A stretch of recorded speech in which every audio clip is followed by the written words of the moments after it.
खूनी साया।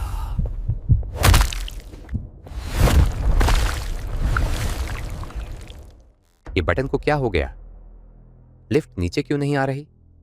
प्रिया ने बार बार लिफ्ट का बटन दबाते हुए फोन पर कहा। अरे तनु, तुम्हारी बिल्डिंग की लिफ्ट काम नहीं करती क्या? फोन के दूसरी तरफ से तनु ने घबराई आवाज में कहा। प्रिया, लिफ्ट मत। लेकिन बात पूरी होने से पहले ही कॉल कट गई। प्रिया ने ध्यान नहीं दिया। वह लगातार लिफ्ट का बटन दबाती रही, साथ ही सीढ़ियों की तरफ देख रही थी। 8वीं मंजिल तक सीढ़ियां चढ़ने का सोचकर ही उसके पैर जवाब दे रहे थे। तभी उसने घड़ी देखी। रात के 12 बज चुके थे। छोड़ो, सीढ़ियों से चली जाती हूं। वह जैसे ही मुड़ी, टिंग, लिफ्ट का दरवाजा अपने आप खुल गया। प्रिया ने बिना एक पल गंवाए लिफ्ट में कदम रखा और 8वीं मंजिल का बटन दबा दिया। उसे जरा भी ध्यान नहीं गया कि बाहर बड़े लाल अक्षरों में लिखा था, रात में लिफ्ट का प्रयोग न करें। प्रिया लिफ्ट की दीवार से टिक कर खड़ी हो गई, लेकिन कुछ सेकंड बाद उसे एहसास हुआ लिफ्ट 4 मंजिल भी पार नहीं कर पाई थी। तभी अचानक उसे अपने कान के ठीक पीछे किसी की भारी सांस महसूस हुई। प्रिया का पूरा शरीर सिहर उठा। वह डरते हुए पीछे मुड़ी और उसी क्षण पूरी लिफ्ट की लाइट चली गई। लिफ्ट एक भयानक झटके के साथ रुक गई। अंदर सिर्फ लाल इमरजेंसी लाइट जल रही थी। प्रिया घबराकर मदद के लिए चिल्लाने लगी। हेल्प! कोई है? प्लीज दरवाजा खोलो। लेकिन कोई नहीं आया। उसकी चीखें धीरे धीरे सिसकियों में बदलने लगीं। तभी लिफ्ट का छोटा बल्ब बार बार जलने बुझने लगा और उसकी रोशनी में सामने लगे शीशे में प्रिया ने देखा कोई उसके पीछे खड़ा था। वह चीख पड़ी। उसी पल लिफ्ट के अंदर भयानक घरघराहट शुरू हो गई। न ऊपर न नीचे, बस आवाज बढ़ती जा रही थी। प्रिया ने दोनों हाथों से दरवाजा खोलने की कोशिश की, लेकिन लोहे का दरवाजा टस से मस नहीं हुआ। थककर वह कोने में बैठ गई और रोने लगी। तभी लिफ्ट का दरवाजा अपने आप खुलने लगा, लेकिन पूरा नहीं। लिफ्ट 5वीं मंजिल तक भी नहीं पहुंची थी। दरवाजा आधा ऊपर अटका हुआ था। फिर भी डूबते को तिनके का सहारा प्रिया किसी तरह बाहर निकलने की कोशिश करने लगी। वह हाथों के बल ऊपर चढ़ ही रही थी कि तभी ऊपर से एक आदमी अजीब तरह से रेंगता हुआ उसके सामने आ गया। उसका चेहरा खून से सना था, आंखें बाहर निकली हुई और कमर से नीचे का शरीर गायब था। प्रिया पीछे गिर पड़ी और लिफ्ट का दरवाजा फिर बंद हो गया। अगले ही पल लिफ्ट पागलों की तरह नीचे भागी, इतनी तेज कि प्रिया दीवारों से टकराने लगी। धड़ाम! लिफ्ट ग्राउंड फ्लोर पर आकर रुकी। दरवाजा खुला, लेकिन अब वह मॉडर्न स्टील लिफ्ट नहीं थी। वो एक पुरानी ग्रिल वाली लिफ्ट बन चुकी थी। प्रिया लड़खड़ाते हुए बाहर निकली और उसकी आंखें फटी की फटी रह गईं। पूरा ग्राउंड फ्लोर बदल चुका था। दीवारों पर पुराने फिल्मी पोस्टर लगे थे। फर्श टूटा हुआ था। कोनों में गुटखे की पीक जमी थी, जैसे वह 40 साल पीछे आ गई हो।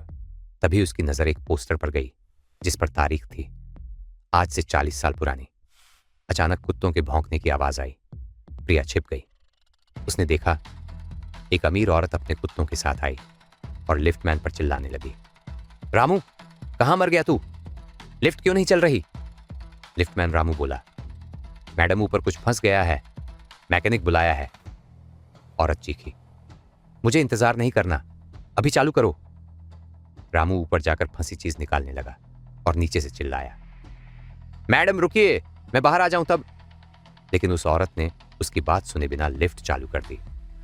अगले ही सेकंड पूरी बिल्डिंग एक चीख से गूंज उठी। रामू का शरीर बीच से कट चुका था। कमर के नीचे का हिस्सा लिफ्ट में, ऊपर का हिस्सा बाहर पड़ा था। उसका आधा कटा शरीर अचानक जिंदा हुआ और उसकी नजर सीधी प्रिया पर पड़ी। प्रिया जान बचाकर भागी। रामू की आत्मा उसके पीछे दौड़ी। वह फिर उसी लिफ्ट में घुस गई। दरवाजा बंद। लिफ्ट ऊपर भागी। फिर वही झटका, वही लाल लाइट। दरवाजा आधा खुला, लेकिन इस बार सामने एक फ्लैट का दरवाजा था। वह खुला और एक बूढ़ी औरत बाहर आई। कौन है? किसने रात में लिफ्ट चलाई? ये शापित लिफ्ट है।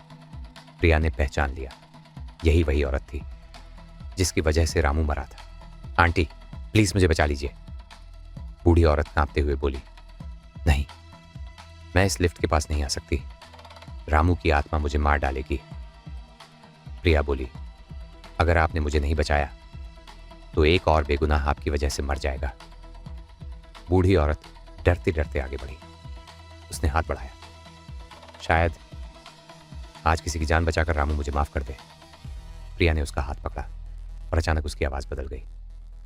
कुछ पाप माफ नहीं होते, सिर्फ सजा मिलती है। उसकी आवाज अब प्रिया की नहीं थी, वो रामू था। उसने बूढ़ी औरत को अंदर खींच लिया और अगले ही पल लिफ्ट ऊपर भागी, इतनी तेज कि बूढ़ी औरत का शरीर आधा अंदर आधा बाहर रह गया। और छटाक, वही मौत जो रामू की हुई थी। उस रात के बाद प्रिया कभी बोल नहीं पाई। उसका सदमा इतना गहरा था कि उसकी आवाज हमेशा के लिए चली गई। लिफ्ट हमेशा के लिए बंद कर दी गई। धीरे धीरे पूरी बिल्डिंग खाली हो गई। सबने अपने फ्लैट बेच दिए। कुछ साल बाद एक प्रॉपर्टी डीलर एक आदमी को बिल्डिंग दिखा रहा था। बहुत शानदार बिल्डिंग है सर, लोगों की अफवाहों में मत आइए। आदमी बोला, ऊपर सीढ़ियों से क्यों जाएं? लिफ्ट नहीं चलती क्या? डीलर मुस्कुराया, लिफ्ट क्यों नहीं चलती सर, बिल्कुल चलती है। उसने लिफ्ट का बटन दबाया और अंदर से वही आवाज आई, टेंग। अगर आपको यह शापित लिफ्ट की कहानी डरावनी लगी हो तो वीडियो को लाइक करें और ऐसी ही खौफनाक, रहस्यमयी और सच्ची लगने वाली हॉरर कहानियों के लिए चैनल सब्सक्राइब करना बिल्कुल मत भूलिए, क्योंकि अगली कहानी शायद आपके डर की हदें पार कर दे। मिलते हैं अगली डरावनी कहानी में। तब तक रात में किसी सुनसान लिफ्ट में अकेले मत जाना।